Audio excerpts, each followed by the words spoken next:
The lens of a camera is a cold, unfeeling observer. It does not judge, it does not fear, and it does not forget. It simply captures light and motion, archiving the truth in a digital format that cannot be argued with later. When Sergeant Thomas Graves stepped onto the concrete porch of the suburban two-story house in broad daylight, he didn't realize he was stepping onto a stage. He was wearing the full weight of his uniform, the dark tactical vest, the heavy utility belt, the badge gleaming in the harsh afternoon sun. His body language was not that of a public servant inquiring about a neighbor's well-being. It was the posture of a man who believed he owned the ground beneath his boots. He stood so close to the door that his chest nearly brushed the wood. His face dominated the fisheye view of the doorbell camera, his expression set in a grim line of expectation. Behind him, standing near the edge of the porch steps, was Officer Miller. Miller was younger, less certain, positioned at a 45-degree angle toward the street. His hands rested near his belt, not on his weapon, but ready. He was the backup, the silent supporter of whatever play Graves was about to make. Neither of them knew that the house they were besieging did not belong to a suspect. It didn't belong to a criminal, it belonged to Marcus Vance, a 43-year-old active deputy U.S. Marshal, and the silence that was about to greet them would scream louder than any shout ever could. Before we dive into the minute-by-minute breakdown of this psychological chess match, take a second to hit that subscribe button. We analyze the moments where authority meets reality, and trust me,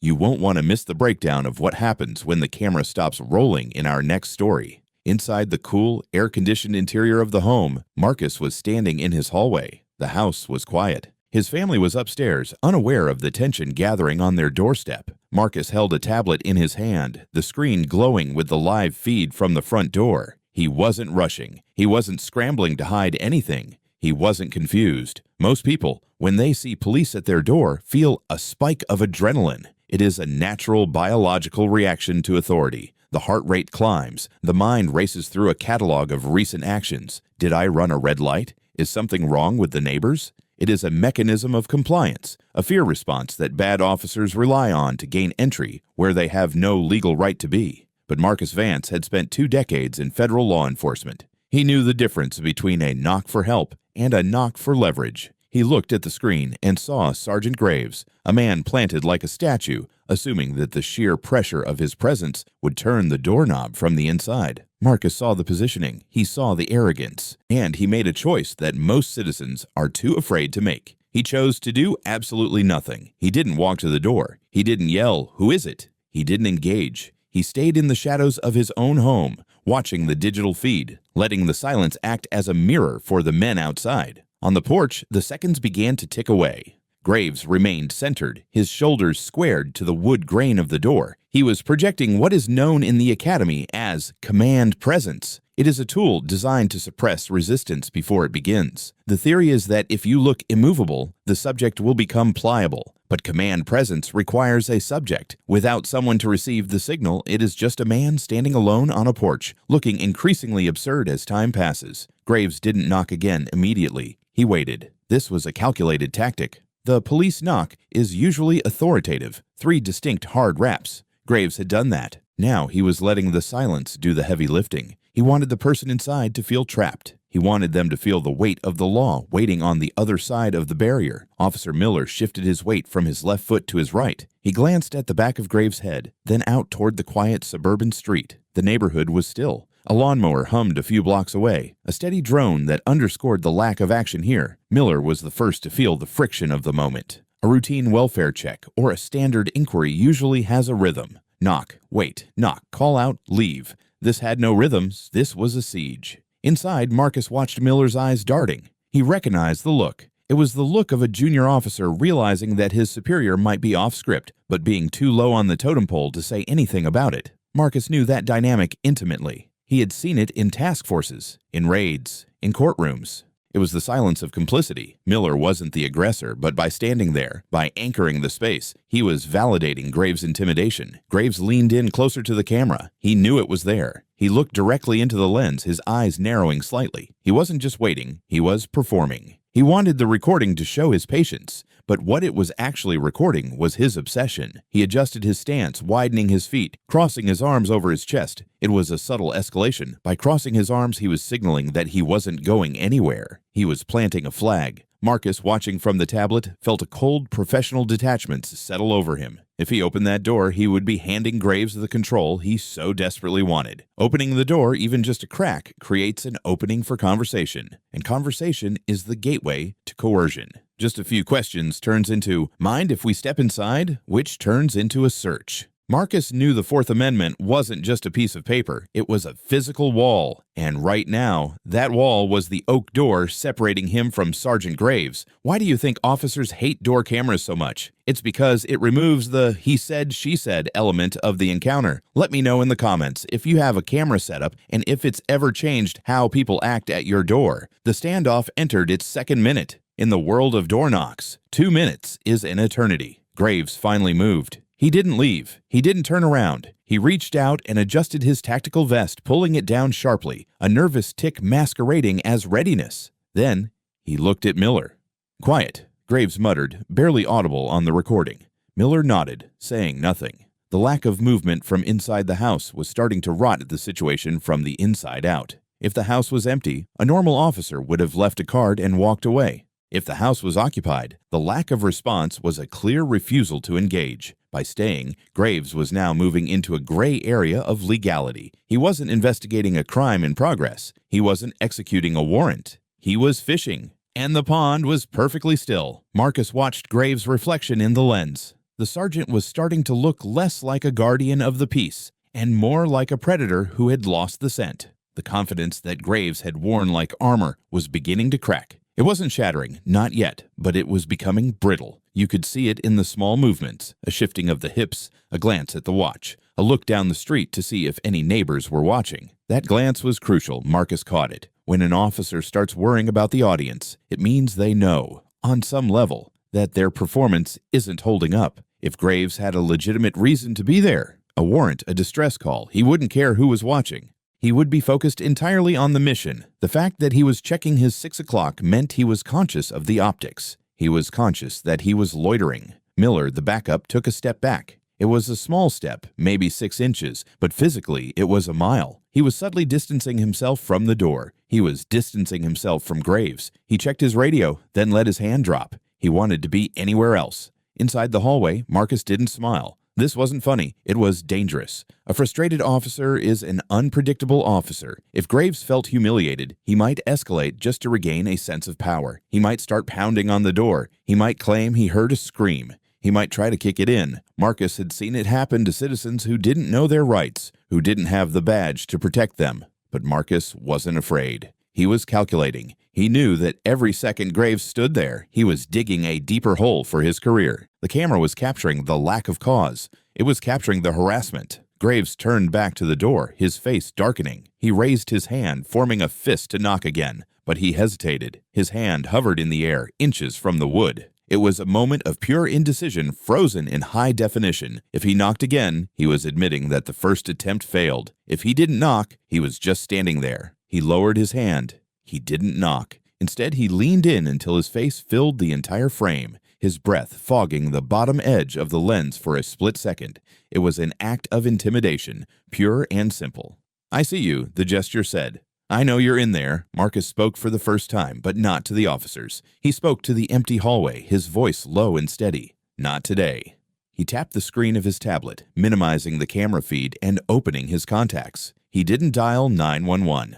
Calling the local police on the local police is a loop that rarely ends well. Instead, he scrolled to a number he rarely used for personal matters. It was a direct line to the regional dispatch coordinator, a professional connection that linked federal agencies with local precincts. Marcus Vance wasn't going to ask for help. He was going to issue a correction. Outside, the atmosphere on the porch had shifted from aggressive to awkward. Graves was now fighting the urge to leave. To walk away now would feel like a defeat. It would mean the door had won. His ego was pinned to the welcome mat. He looked at Miller again, looking for validation, for some sign that staying was the right call. Miller didn't give it to him. Miller was now looking at the sky, at his boots, at the siding of the house, anywhere but at Graves. The partnership was dissolving in real time. Miller realized that this wasn't a lawful order. It was a contest of wills, and he was just a spectator. Graves let out a sigh, a sharp exhale through his nose that the microphone picked up. He placed his hands on his hips, his elbows jutting out. This is the universal stance of a man who has run out of ideas but refuses to admit it. He looked at the door handle. For a brief, terrifying second, his hand twitched toward it. Marcus saw that twitch. If Graves touched the handle, if he tried to open the door without a warrant and without exigency, the line would be crossed from harassment to attempted illegal entry. That would be the end of Graves' career. Perhaps Graves realized it too because he stopped. He didn't touch the metal. He just stared at it as if willing it to turn. The silence of the house was not passive. It was heavy. It was a weight that pressed against the glass and wood, pushing back against the blue uniforms outside. Inside, Marcus put the phone to his ear. He waited for the connection. When he spoke, his tone was flat, devoid of anger, stripped of emotion. It was the voice of a man reading a weather report. "This is Deputy Marshal Vance. I have 2 uniformed officers from the city precinct currently loitering on my front porch. They have been there for 6 minutes. They have no warrant. They have no cause. I'm watching them on my feed. I need you to advise them that they are at the wrong house, or they are about to have a very bad day." He didn't wait for an apology. He didn't wait for an explanation. He gave the address and hung up. Outside, the reaction wasn't instantaneous. Radio waves take time to travel. Dispatchers have to process information. Supervisors have to be alerted. For another 60 seconds, Graves stood there. He looked like a man stranded on an island. The confidence was gone, replaced by a sullen stubbornness. He began to pace. 2 steps left, 2 steps right. The camera tracked him. The movement was jagged, irritated. He was no longer the statue of authority. He was a guy who was annoyed that his trick hadn't worked. Then the radio on his shoulder crackled. It wasn't a loud burst of static. It was a crisp, clear tone followed by a voice that sounded urgent. Graves reached up, grabbing the lapel mic, and tilted his head to listen. The camera couldn't pick up the exact words from the earpiece, but it picked up the reaction. Graves' eyes went wide. The color, which had been high in his cheeks from the heat and the frustration, drained away, leaving him looking pale and waxy. His posture collapsed. The chest puffed out with authority suddenly deflated. He looked at the camera, really looked at it this time, not with intimidation, but with recognition. He realized who was watching him. He realized that the silence wasn't fear. It was discipline. Miller heard the radio traffic too. He stopped fidgeting. He stood at attention, his eyes locking onto Graves. He was waiting for the order to retreat. He didn't need to be told twice. He was already mentally in the car. Graves didn't speak to Miller. He didn't look at the door again. He couldn't. To look at the door now would be to acknowledge the magnitude of his mistake. He unclipped his radio, muttered a short-clipped 10-4 that sounded more like a choke than a confirmation, and turned his body away from the house. There was no swagger in the turn. There was no slow, deliberate exit. It was a pivot of necessity. He stepped off the porch. He didn't look back. Miller followed him instantly, almost tripping over his own eagerness to get off the property. Inside the hallway, Marcus watched them go. He watched their backs as they retreated down the driveway. He saw Graves walking fast, his head down, stripping off the persona of the tough street sergeant with every step. They got into the cruiser. The brake lights flared. Then the car reversed and swung away, disappearing down the street. Only then did Marcus Vance move. He walked to the door. He unlocked the deadbolt with a solid clack, turned the handle, and opened it. The heat of the afternoon rushed in, carrying the smell of asphalt and cut grass. The porch was empty. He stepped out, looking at the spot where Graves had stood. The energy of the confrontation still hung in the air, a ghost of the tension that had just dissolved. Marcus looked up at the camera, giving it a small nod. He wasn't nodding at himself. He was acknowledging the tool that had just saved him from a physical confrontation. He knew that if there had been no camera, if there had been no recording, the story would be different. It would be his word against theirs. And even for a marshal, that is a battle that is hard to fight. But the camera had captured the truth. It had captured the silence. This encounter wasn't just about a wrong address or a bad cop. It was a demonstration of a fundamental truth about power. Authority that demands loud, immediate compliance is often fragile. It relies on your fear to function. When you remove the fear, when you remove the reaction, you force that authority to stand on its own merits. And in the case of Sergeant Graves, there was no merit to stand on. The footage of that afternoon didn't stay on Marcus's tablet. It went to the review board. It went to the precinct captain. It became a training tool, not for how to conduct a knock and talk, but for how to destroy a career in 10 minutes of silence. Graves faced the consequences. The investigation revealed a pattern of this behavior, using presence to intimidate, pushing boundaries to see who would break. But he had finally pushed against a wall that was stronger than he was. Officer Miller was reprimanded, but he learned a lesson that day that no academy instructor could teach. He learned that standing by is a choice. He learned that silence is an action.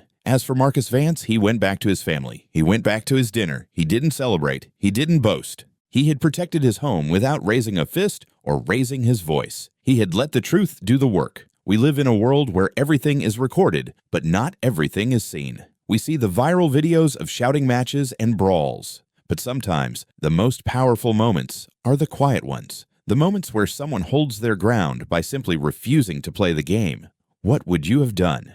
If you saw two officers standing at your door, refusing to leave, would you have opened it? Would you have called 911? Or would you have waited them out? It's a harder choice than it looks. History is written by the victors, but in the digital age, it's written by the observers.